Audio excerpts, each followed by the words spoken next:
আসসালামু আলাইকুম প্রিয় গাইস।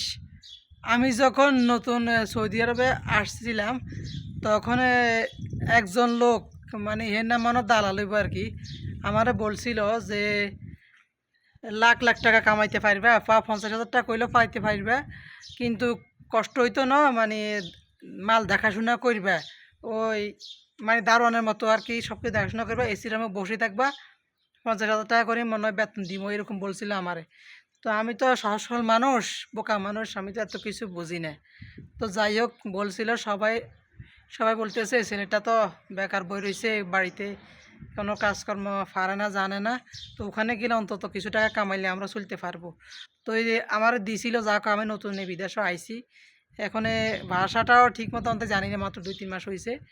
তারপরে আমারে বলছিল এগুলা, কিন্তু আমার তো কোনো কাজ দেয় না, এক জায়গা টানি বসে রাখছে। পরে বাঙালিরা কান্নাকাটি করছি, আর বাঙালিরা আমার একটা রুম আনছে, ও হেদের এমবে দিয়ে এখন আপনাদেরকে ভিডিওটা করে দেখাইতেছি।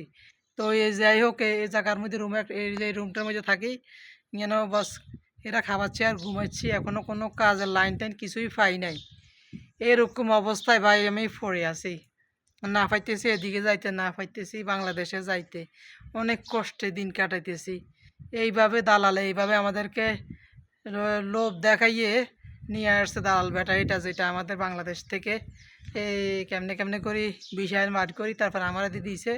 তো আমি তো এত কিছু বুঝি না, সচ্ছল মানুষ, পাসপোর্ট কার্ড বানাইছি, তারপরে কাগজপত্র সই টই দিই, কোনোরকম বিমানও করে আইছি, কিন্তু টাকা পয়সা তো কিছুই দেই না, কাজকর্ম তো কিছুই দেই না, এখানে আসি ফালাই রাখছে।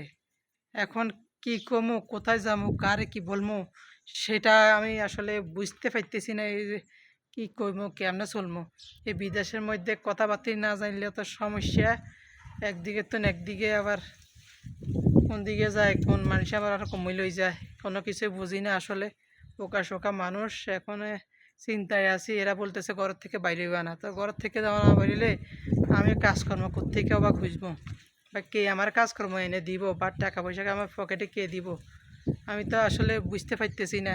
তো যাই হোক, নতুন আইসি, এভাবে কিছু বুঝি না, তো আপনাদের কাছে এগুলোর জন্য একটু কথাবার্তা কই, একটু মনটা একটু খোলাসা করতেছি আর কি। আপনারা যদি একটু দেখেন অবশ্যই আমি তাহলে কাজকর্ম পাবো, এই জন্য আপনাদের কাছে একটু বলতেছি। আমার তো আর এখানে দেখার মতো বা কারোর কাছে বলার জন্য আমার এখানে কেউ নাই, আপনারা ছাড়া।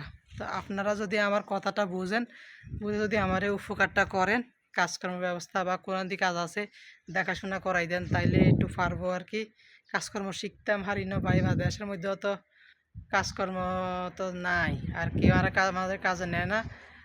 আমি তো কাজ জানি না আসলে, বাড়িতে থাকতাম, এদিক সেদিক ঘোরাফেরা করতাম, আমার বিদেশ আইসে মনে করছিলাম বসে থাকবো আর টাকা কামাবো।